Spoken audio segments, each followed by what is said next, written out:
evening, everybody. Good evening. And welcome once again to Auntie Naija. Welcome. It's so good to see you all again. Good to see you again. And we hope that you've been well. We hope that you've been listening to all our advice. Keeping you fine in your steps. Exactly. Okay, today we're going to carry on with our agony and dilemma, comedy dilemma. And today we've got a letter from Tom in Ipswich. Hello, Tom in Ipswich. I think it's the second person from Ipswich. There must be lots of viewers in In Ipswich. Ipswich. Hello, Ipswich. Okay, let's start. I'm an Englishman. Oh, English. Hello, Tom. Oh, should it be Thomas? Hello, Thomas. Hello. And my fiance is Nigerian. Oh, good boy. I am due to meet her parents for the first time next week.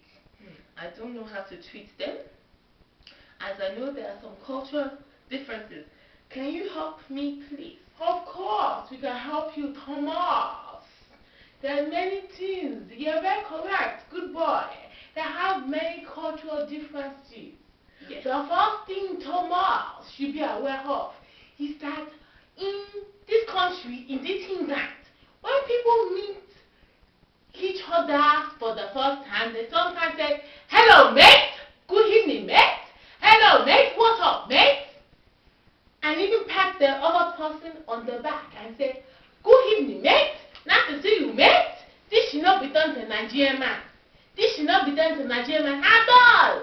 The first thing you should do when you see a Nigerian man, especially your future wife father, is you should lie before him and press up for him. Do 10. 1, 2, 3, all the way to 10 and say, "Good evening, sir."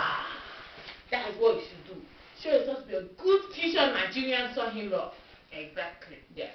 And the second thing that you need to do is that you need to bring lots of beautiful gifts. Yes.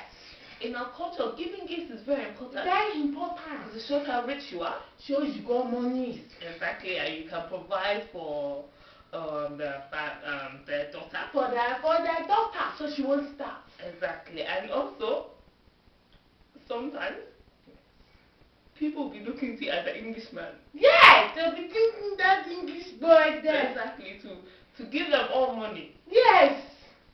That will show that you have money to be given to them. Exactly. That is it. So what you have to do is you have to go to there's this special market everyone in London knows. Every Nigerian in London Every knows. Nigerian. It's called Spitalfield. Spitalfield Market. And what you have to do is you have to go and buy. First of all, you have to go there very early. Early in the They have to buy morning. these boxes. Are they not heavy, Moya? They're heavy. You will carry them. Plantain. They're heavy. They're heavy. If you want, take your grandmama's shopping trolley and so you go pour it on him when you bought it. Exactly. That's the way we all do it. That's how you do. Ask any Nigerian person you go and meet at Clapham Common or Doctor Market. They'll tell you how to get to Spitalfield. Exactly. Open early in the morning. No, don't think Early in it's the like morning. Asda where you wake up at 9 o'clock and go shopping. No. Hey, cheap food early in the morning, 3 o'clock. Go and get night bus. Oh yeah. What else? The person. Why didn't you tell him what he needs to wear? My son, you have to make sure you look good though. You have to go to Liverpool Street Market. There's a man there called Uncle Peter.